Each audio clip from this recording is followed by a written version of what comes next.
안녕하세요. 남윤희 선생님입니다. 이번 시간엔 최소 공배수 활용입니다. 네, 활용. 집중 잘 하셔야겠죠? 이번에도 최대 공약수 활용 때와 마찬가지로 세 문제를 준비를 했어요. 세 가지 유형 같이 만나보도록 할게요. 자, 첫 번째는 어떤 수를 같은 자연수로 나누는 경우네요. 자, 보세요. 세 자연수 2, 3, 7에 어느 수로 나누어도 1이 남는 두 자리 자연수를 구하시오라고 했습니다. 내용을 좀 정리를 해볼게요. 자, 두 자리 자연수가 이렇게 있어요. 그런데 이 두 자리 자연수를요, 누구로 나눈대요? 2로도 나누고, 3으로도 나누고, 7로도 나눈대요. 그러면 몫이 나오겠죠. 얼마가 나오는지는 몰라요. 그런데 나머지 상황을 보니까 2, 3, 7 어느 수로 나누어도 나머지가 1이 이렇게 남는다라고 말하고 있는 거예요. 자, 그럼 보세요. 지금 요 앞에 있는 수 있잖아요. 이 어떤 수, 이 두 자리 자연수, 이 어떤 수는 만약에 이 나머지 1이 남지 않았다면 요 나누는 수들의 뭐가 될 수 있을까요? 공배수가 될 수 있겠죠. 그런데 1이 남는단 말이죠. 그럼 어떻게 하면 될까요? 1이 남도록 해주면 돼요. 어떻게 해요?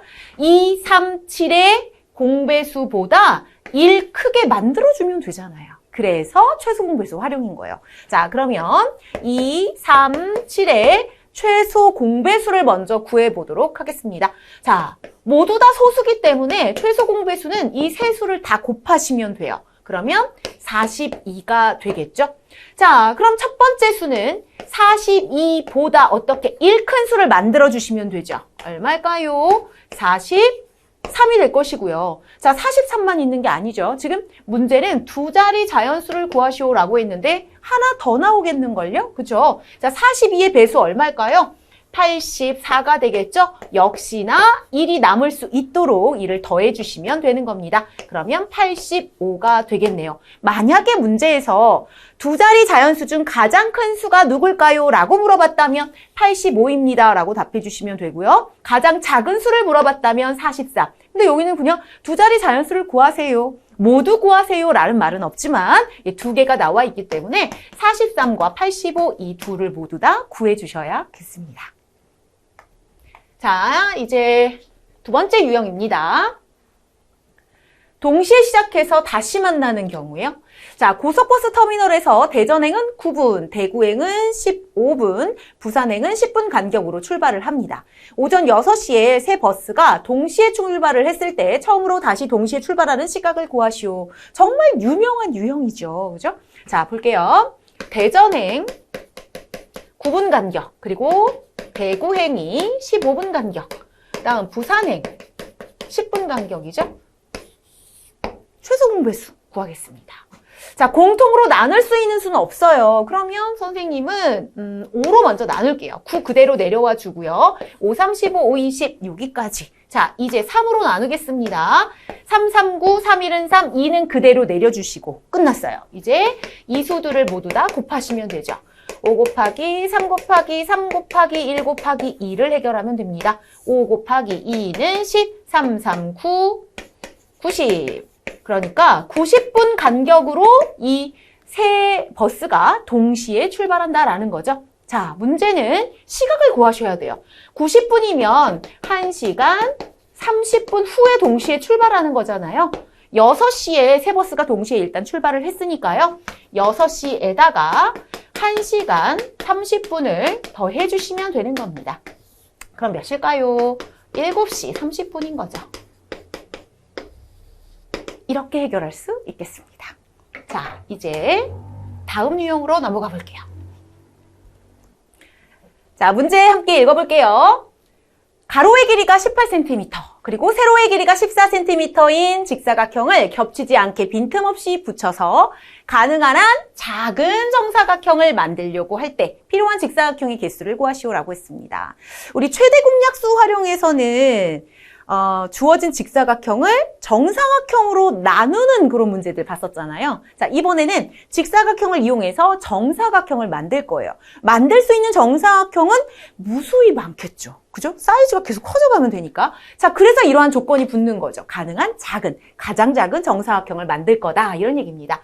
자, 문제를 좀 이해하기 위해서 그림을 살짝 그려보면요. 가로의 길이가 18cm고 세로의 길이가 14cm.